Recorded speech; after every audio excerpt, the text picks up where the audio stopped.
Hi there. I'm pleased to present today's Contact mini webinars talking about why you might test your product, or why do you test. For those of you I haven't met before, I'm Michelle Danyluk. I'm a professor and extension specialist at the University of Florida, and I'm located at the Citrus Research and Education Center. And again, I'm glad to be here talking to you today about why you might be testing your product. It's important to remember that microbiological testing costs time, money, and effort. This makes it essential when you decide to test that you figure out what to test for and what to be done in a very thoughtful manner. Testing is recommended when there's evidence that there's a microbiological problem, either historical evidence of an issue or a current situation that warrants investigation.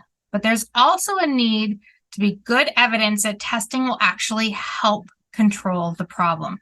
If testing can't make a reasonable impact, then diverting resources to other areas that makes a difference makes sense. A good way to look at routine testing of your product is that it's helping you learn about your specific operation, what different sources and routes of pathogen contamination might be present, and how and when they happen, so that you can implement mitigation practices to prevent them from happening in the future. When you do routine testing, you should be testing to find positive samples and problem areas to better understand how to control them. You should increase your knowledge and understanding of how pathogens are getting into your product from each positive sample, and your testing program should be designed in a way to find positive samples.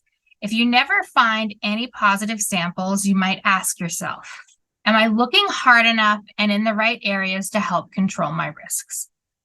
You should also test when there's a current situation that warrants investigation, root cause analysis, or problem analysis testing. This sort of targeted testing should be done when a problem has been identified and when you're trying to figure out how widespread the problem is, what may have caused it, what could be done to prevent it from happening again, and to determine if the problem has been fixed. Just like above, you're testing to learn more. And in this case, how an identified problem happened. The results of your testing should help you figure out how to prevent the problem from happening again. You should not do testing to prove that a product is safe. No amount of testing can ever provide a 100% assurance that your food is safe. As it's currently carried out, microbiological testing is destructive testing.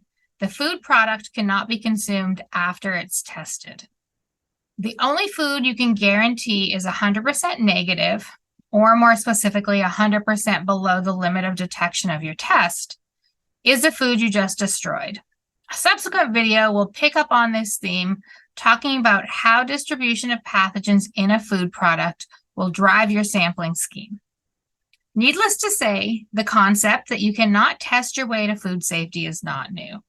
Across the entire food industry, it's the reason that proactive, preventative food safety programs like HACCP, or Hazard Analysis Critical Control Point, PCs, or Food Safety Preventive Controls, and even GAPS, Good Agricultural Practices, exist. The earliest of these programs were established over 60 years ago. To prove a food is 100% safe, you'd have to test 100% of that food, and that's just not realistic or practical. Another way to think about this is that positives mean something. You've identified a problem. But if you have a negative sample, it doesn't mean that the product is free of pathogens. It just means you didn't find it. In many cases, testing is done to verify the performance of a food safety control system or some element of the supply chain, and to provide the operation with valuable information about implementation of best practices. What testing alone cannot do is fix a problem. If you identify an issue, no amount of testing will fix that problem. Instead, it should help guide actions that result in a targeted response to the problem. In all cases, you should know what you're going to do with the result of your test before you do the test. If you are testing without knowing what you're going to do with the result, why did you collect the sample in the first place? Knowing what you're going to do with your testing result is critical before any testing. If you haven't thought about why you're collecting a sample and what a positive sample would mean, why are you sampling at all? And you should also ask yourself the question, is it really a good use of your time, money, and effort? Now, I want to touch briefly on where you are collecting your product samples. They can be collected both before harvest or after packing in the context of verification or routine testing. Where you collect your root cause analysis samples will be driven by the event that you're doing root cause analysis in.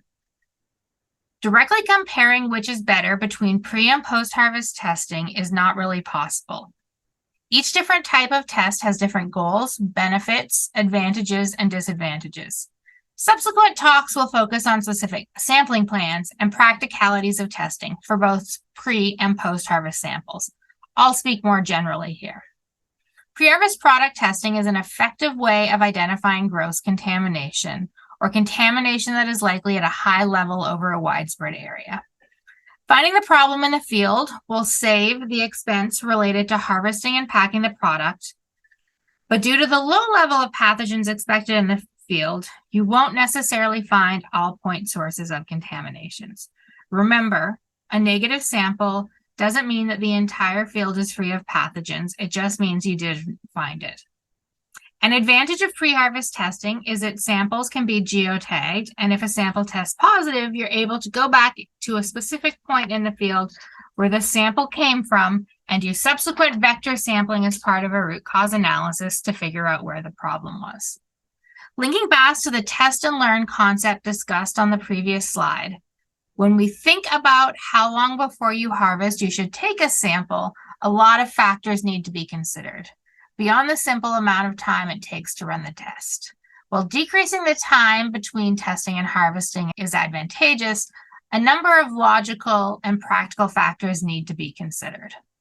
Post-harvest sampling, or collecting a sample after a product has been harvested, handled, and packed, might result in a more evenly distributed pathogen load on the product if cross-contamination happened somewhere during the harvesting, handling, and packing steps.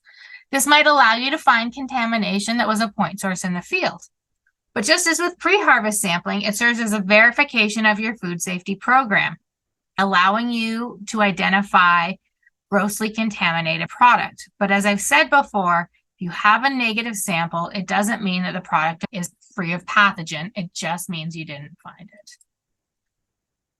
Let's wrap up with the question we started with. Why do you test? If your answer is because someone told you to, or to prove the food is safe, because you already found a positive and you're trying to now find a negative to prove that the problem that was there before isn't there now, that's not a good reason to test. If you're testing and you don't know what you're going to do with the result when you get them in and they are positive, you're playing with fire. If you are testing, it should be to verify your food safety program or to follow up on a program or to learn from something unexpected. And you should know exactly what you're going to do with the results before you get them. All the evidence we have to date for produce indicates that encountering a widespread contamination event is extremely rare when a robust food safety program is in place. You should be aware that even with GPS tags to go back and investigate an initial positive sample, there's rarely a second positive sample to definitively identify the cause or the source of the positive. Be sure you don't have unattainable expectations around what your testing program can deliver in terms of food safety or root cause analysis. But remember that testing can be a very important part of a verification program. Thanks very much for listening, and we hope you enjoy these mini contact webinars around product testing.